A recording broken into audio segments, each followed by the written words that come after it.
ভয়াবহ গরমের মধ্যে একটু বৃষ্টির আশায় বিশেষ নামাজ আদায় করছেন মুসল্লিরা। প্রার্থনা করছেন মহান আল্লাহর দরবারে। আসলে বৃষ্টির বিশেষ নামাজ আছে কিনা বা বৃষ্টির নামাজ আদায় করলে কত দিনের মধ্যে বৃষ্টি হয় এ নিয়ে ব্যাপক আগ্রহ মানুষের। এ বিষয়ে বেশ কিছু নিদর্শন রয়েছে কোরআন হাদিসে। এ প্রসঙ্গে কোরআনের সূরা আরাফের 57 নম্বর আয়াতে বলা হয়েছে, আল্লাহ তার রহমতের বৃষ্টির সময় বাতাসকে সুসংবাদ বাহক রূপে প্রেরণ করেন। যখন তা ঘন মেঘ বহন করে তখন নির্বীজ ভূখণ্ডের দিকে বৃষ্টি আকারে বর্ষণ করেন। তারপর তার দ্বারা সব ধরনের ফল ফসল উৎপাদন করান। এছাড়া বৃষ্টি বর্ষণ প্রক্রিয়া সম্পর্কে বিশদ বিবরণ রয়েছে বেশ কিছু আয়াতে। অনাবৃষ্টি হলে আল্লাহর মহান দরবারে বৃষ্টির জন্য দোয়া করার নিয়ম রয়েছে। ইসলামে বৃষ্টির জন্য দোয়া করার জন্য যে নামাজ আদায় করার নিয়ম রয়েছে সেই নামাজকে ইস্তিসকা বলা হয়। ইস্তিসকা শব্দের অর্থ বৃষ্টির জন্য দোয়া করা।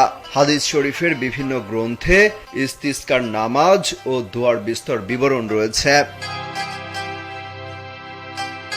মহানবী হযরত মুহাম্মদ সাল্লাল্লাহু আলাইহি ওয়াসাল্লাম মসজিদে নববীর মিম্বারে দাঁড়ানো অবস্থায় বৃষ্টির জন্য দোয়া করেছেন। আবার ঈদগাহে কিংবা খোলা ময়দানে বিশাল সমাবেশে ইস্তিসকার নামাজে ইমামতি করেছেন। বৃষ্টির জন্য 2 হাত তুলে মুনাজাত করতেন তিনি। হাদিস শরীফে আছে, প্রিয় নবী সাল্লাল্লাহু আলাইহি ওয়াসাল্লাম বৃষ্টির জন্য দোয়া করতে বের হতেন। তিনি কিবলামুখী হয়ে দোয়া করতেন এবং নিজের চাদরখানা উল্টিয়ে দিতেন।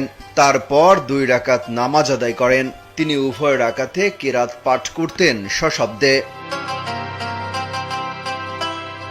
অনাবৃষ্টি বা খরাজনিত কারণে বৃষ্টির জন্য আল্লাহ তাআলার দরবারে দোয়া করা সুন্নত। অনাবৃষ্টি আক্রান্ত এলাকায় সর্বস্তরের মানুষ ভালো পোশাক পরিধান করে খুব বিনীতভাবে পায়ে হেঁটে খোলা ময়দানে সমবেত হয়ে বিনম্রভাবে কাতার স্তরে আল্লাহর কাছে ক্ষমা চাইতে হয়।